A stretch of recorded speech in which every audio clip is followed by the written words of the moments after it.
ನಮಸ್ಕಾರ. ನಾನು ಗಿರೀಶ್ ತುಮ್ಗಿ, ಜೇವರ್ಗಿಯ ತಳವಾರ ಸಮಾಜದ ತಾಲೂಕು ಅಧ್ಯಕ್ಷನಾಗಿ ಸೇವೆಯನ್ನು ಸಲ್ಲಿಸ್ತಾ ಇದ್ದೀನಿ. ಕಾಳಗಿಯ ಗ್ರಾಮ ಪಂಚಾಯತಿ ಎಲೆಕ್ಷನ್ನಲ್ಲಿ ಎಸ್ ಟಿ ಮೀಸಲಾತಿಯಲ್ಲಿ ತಳವಾರ ಹೋಗಿ ನಾಮಿನೇಷನ್ ಮಾಡಿದ್ದನ್ನು ತಹಸೀಲ್ದಾರರು ಬಂದು ರಿಮೂವ್ ಮಾಡಿಸ್ತಾರಂತೆ. ಕಾರಣ ಕೇಳಿದ್ರೆ ಸೂಕ್ತವಾದ ಕಾರಣವನ್ನು ನೀಡ್ತಾ ಇಲ್ಲ.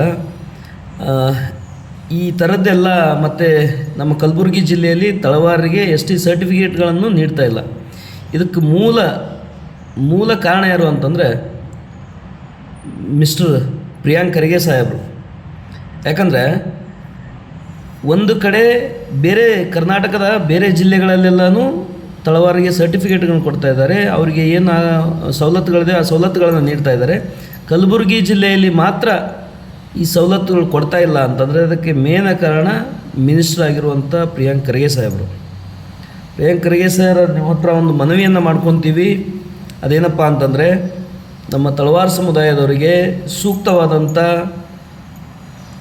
ಎಲ್ಲ ಸವಲತ್ತುಗಳನ್ನು ನೀಡುವಲ್ಲಿ ನೀವೇನಾದರೂ ಶ್ರಮಪಟ್ಟರೆ ಮುಂದಿನ ಎಲೆಕ್ಷನ್ನಲ್ಲಿ ನೀವು ಜಯ ಗಳಿಸ್ತೀರ.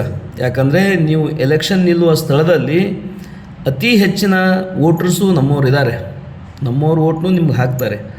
ಅದು ನಿಮ್ಗೆ ಗೊತ್ತಿರಲಿ ಅಂತ ಹೇಳ್ತಾ ಇದ್ದೀವಿ, ಹೌದಾ?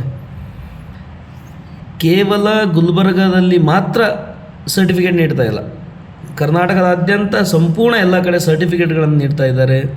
ಎಸ್ ಟಿಯಲ್ಲಿ ಬರುವಂಥ ಸವಲತ್ತುಗಳನ್ನು ತೊಗೊಳ್ತಾ ಇದ್ದಾರೆ. ಗುಲ್ಬರ್ಗದಲ್ಲಿ ಮಾತ್ರ ಕೊಡಬೇಡಿ ಅಂತ ಹೇಳ್ತಾ ಇದ್ದೀರಿ ಅಂದರೆ ಅದಕ್ಕೆ ಪ್ರಿಯಾಂಕ್ ಖರ್ಗೆ ಅವರೇ ಹೇಳ್ತಾ ಇದ್ದಾರೆ. ಸೊ ದಯವಿಟ್ಟು ಇನ್ನೂ 1.5-2 ವರ್ಷ ಬಿಟ್ಟು ನೀವು ಮತ್ತೆ ಎಲೆಕ್ಷನ್ಗೆ ಮತ ಕೇಳೋಕ್ಕೆ ನಮ್ಮವ್ರ ಹತ್ರನೇ ಬರ್ತೀರಾ. ಆದ ಕಾರಣಕ್ಕೆ ಸೂಕ್ತವಾದಂಥ ತಳವಾರರಿಗೆ ಏನು ಸವಲತ್ತುಗಳನ್ನು ನೀಡಬೇಕು ಆ ಸವಲತ್ತುಗಳನ್ನು ನೀಡಬೇಕಂತ ಕೇಳ್ತೀವಿ.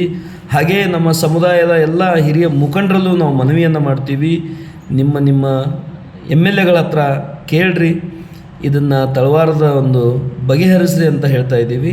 ನಮಸ್ಕಾರ.